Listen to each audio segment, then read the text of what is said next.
Hey guys, welcome back. Today's topic is transportation in plants. This is from class 10 biology.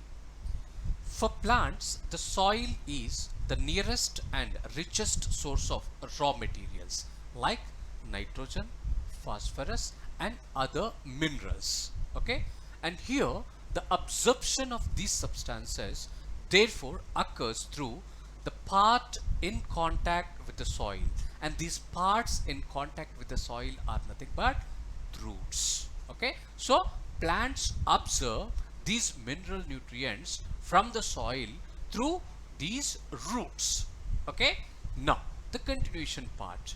If the distances between soil contacting organs and chlorophyll containing organs, okay, here the soil contacting organs are the roots and the chlorophyll containing organs are leaves. So if the distances between roots and leaves is smaller, then energy and raw materials can easily diffuse to all parts of the plant body.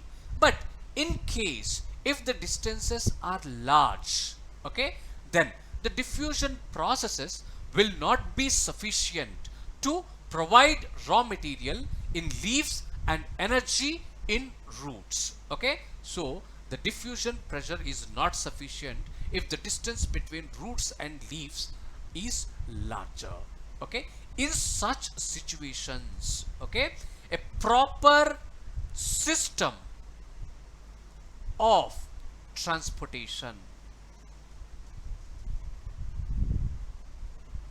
is essential.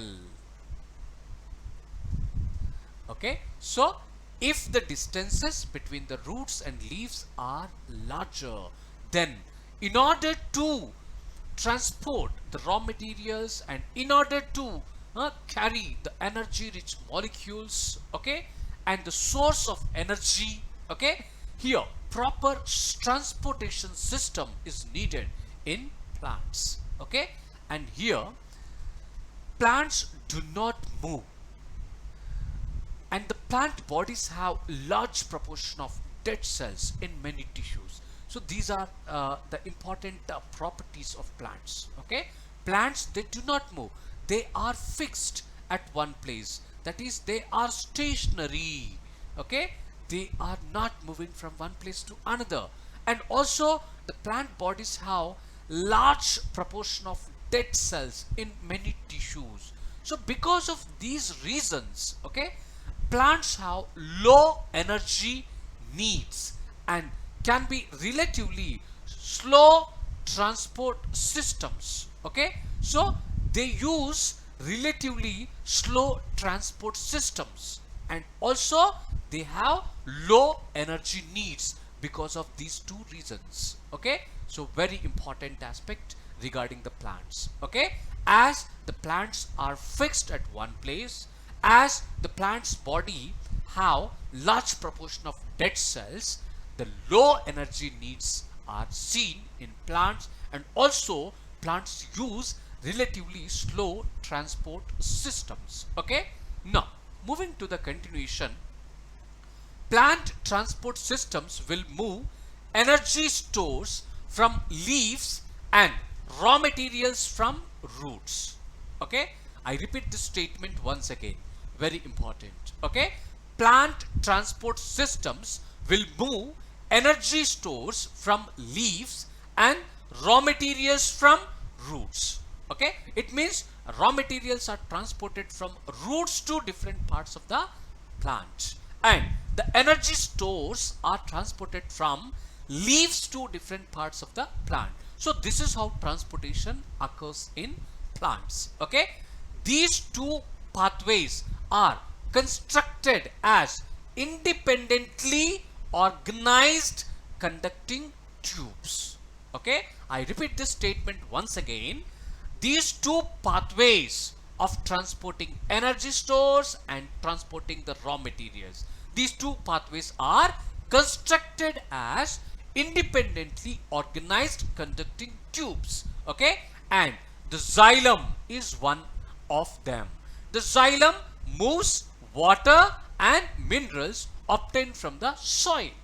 Okay, so it means xylem is transporting the water and minerals from roots, okay, from soil to different parts of the plant, and roots are in contact with the soil. So obviously from roots to different parts of the plants, water and minerals are transported. Now the another tissue here is phloem. Okay, this phloem transports the products of photosynthesis from the leaves to different parts that are growing and the parts that are storing the food products. Okay, so these are the two tissues. These tissues are called conductive tissues. Okay, or these tissues are called vascular tissues. Okay, so these are the different words which are used here. Okay, so xylem and phloem are the conductive tissues or the vascular tissues. Okay, now moving to the continuation part of this, transport of water. Now let's discuss about this in detail. Okay, here in xylem, okay, in case of xylem, okay, tracheids and vessels. Okay, so tracheids and vessels that are seen in roots, stem and leaves. Okay, all these, they are interconnected. All these are interconnected. Okay, I repeat this once again. Tracheids, vessels seen in roots, stem and leaves, they are interconnected to form a continuous system of water conducting channels. Okay, so they form continuous system of water conducting channels. Okay, so this is how a continuous system of water conducting channels are formed in plants, and these channels can reach all the parts in the plant body. Okay, now at the roots, cells in contact with the soil actively take up ions. If we look here, let's suppose this is a root hair. Okay, now this is a root hair, let's suppose. Now here these are the soil particles. Okay, now from the soil, okay, so what is taken up actively? Ions are taken up. Okay, so at the roots, cells in contact with the soil actively take up ions. So like this, ions will enter into the cells, and this is what we call active transport. Okay, active transport needs energy. Okay, so first, in the first step, ions are actively absorbed into the plant cell. Now as a result, this creates a difference in concentration in these ions between the root and the soil. Obviously, as these ions are entering into the root cells, okay, the concentration of these ions will increase in the root cells and it will decrease in the soil. So that is what we call concentration gradients. Okay, so this is creating a difference in the concentration of these ions between the root and the soil. Okay, and therefore water moves into the root from the soil to eliminate this difference. Okay, as hypertonic condition is seen in the plant root cells, to remove that, okay, water will now move into, okay, now the water will move into the plant cells. First of all, ions are entering, and in the next condition, water will enter. Okay, so this is how ions are absorbed into the cells by active transport. Then water is entering the cells through endosmosis. Okay, so this is how water is absorbed by the roots of the plants. Okay, now the continuation part of this, there is a steady movement of water into the root xylem.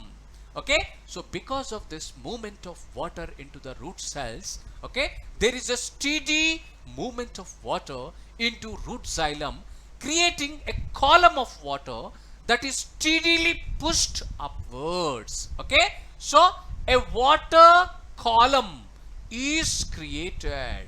Okay, and water is steadily pushed upwards. Okay, and however, this pressure by itself is unlikely to be enough to move water over the heights that we commonly see in plants. Okay, so this pressure which is developed in the roots because of the entry of water, this is what we call root pressure. Okay, and this root pressure is not sufficient to transport water to greater heights in taller plants. Okay, so I repeat this statement once again.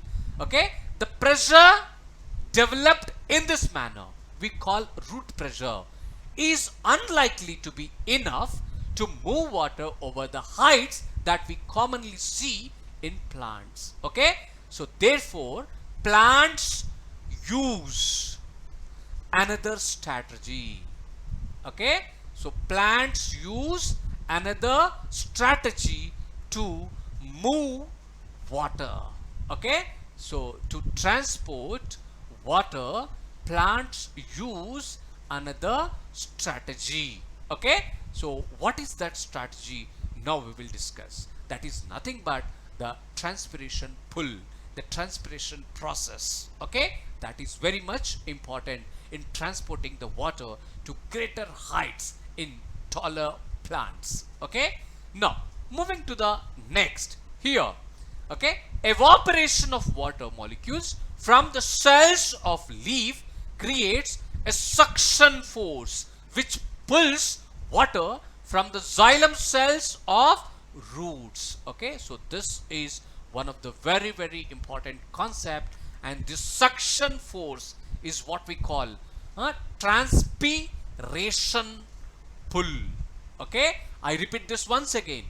Evaporation of water molecules from the cells of a leaf creates a suction force which pulls water from the xylem cells of roots, and this suction force is called transpiration pull because this is occurring during the transpiration process seen in plants. Okay, and the loss of water in the form of vapor from the aerial parts of the plant is known as transpiration. Okay, so as this suction force is developed during the transpiration process, it is called a transpiration pull, and this transpiration pull is responsible for transporting water from xylem cells of roots to the xylem cells of leaves. Okay, so this is how the greater heights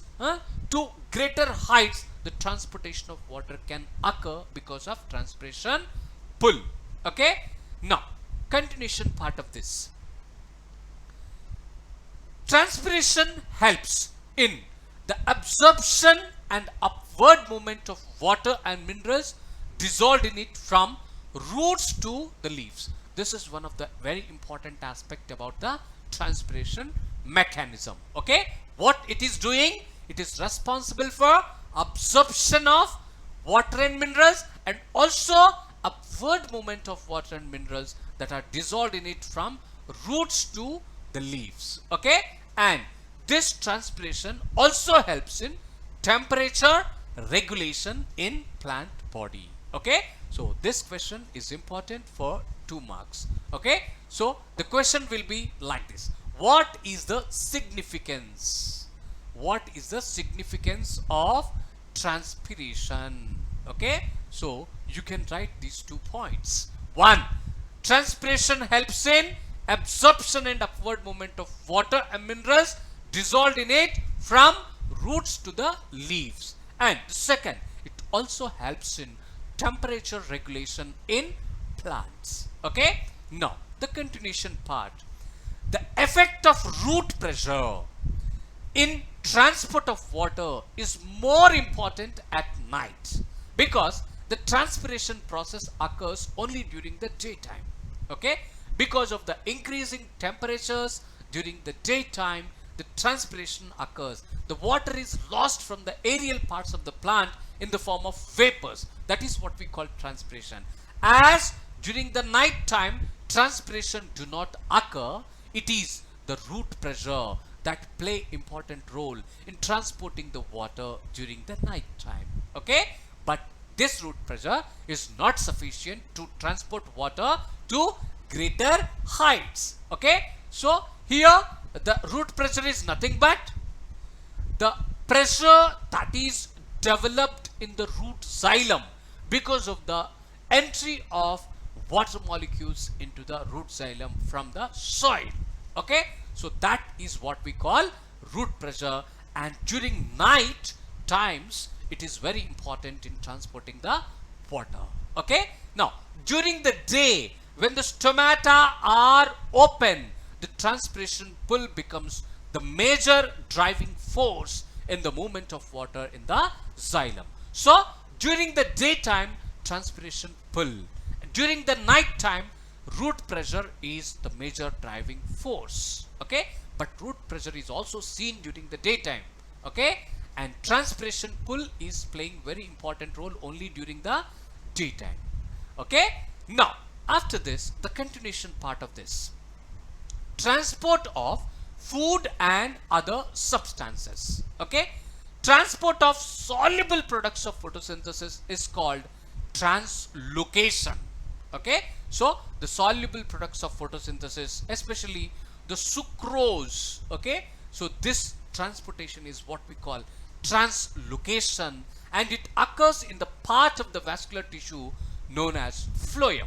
So phloem is a tissue that transports the food materials in plants. Okay, now after this the continuation of this, besides the products of photosynthesis, the phloem also transports amino acids and other substances. Okay, not only the products of photosynthesis, not only the sucrose, it is also transporting the amino acids and other substances. Okay, and here these substances are especially delivered to the storage organs of the roots, fruits and seeds and to growing organs. Okay, so the soluble products of photosynthesis, the amino acids and other important substances, they are transported to the storage organs like roots, fruits, seeds and also the growing organs. Okay, and here one of the very important aspect is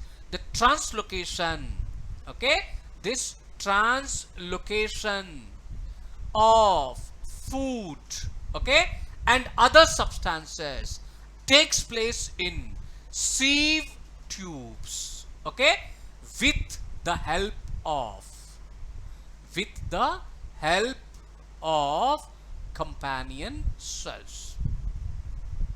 Okay, so here both upward and downward directions. Okay, so transportation of food materials, transportation in phloem is in both the directions, that is upward as well as downwards, and sieve tubes are playing very important role in transporting the food materials, and companion cells are supporting these sieve tubes. Actually the transportation of these soluble products of photosynthesis is active transport. Okay, energy is needed and that energy is provided by this mitochondria present in the companion cells. Okay, now moving to the next, here if you see this picture, this is the site where the photosynthesis occur. Okay, so carbohydrates are synthesized in the form of glucose and they are converted into sucrose. Okay, so the carbohydrates are converted into sucrose, and this sucrose now it is actively transported into the sieve tubes. Okay, it is actively transported into sieve tubes. When more and more sucrose enters into sieve tubes, hypertonic condition is created. So the water, okay, water will enter into sieve tubes from the xylem, and because of this the pressure will increase, and so the food materials are now transported to the sites where the low pressure is seen. So to low pressure areas, okay, the food material is transported. You can see here the picture. Sugars enter the sieve tubes and water follows by osmosis. It means first sugars are entering the sieve tubes, that is by active transport. Energy is needed, and the companion cells, mitochondria, are providing the energy, and because of the entry of sugars into sieve tubes, hypertonic condition is created, and now water enters into the sieve tubes, okay, so by osmosis process. So this is how now the high pressure is created in the sieve tubes, and that high pressure condition will transport the food material to the regions that have the low pressure areas, especially the storage organs, okay, and especially the growing organs, okay, the storage organs and the growing organs.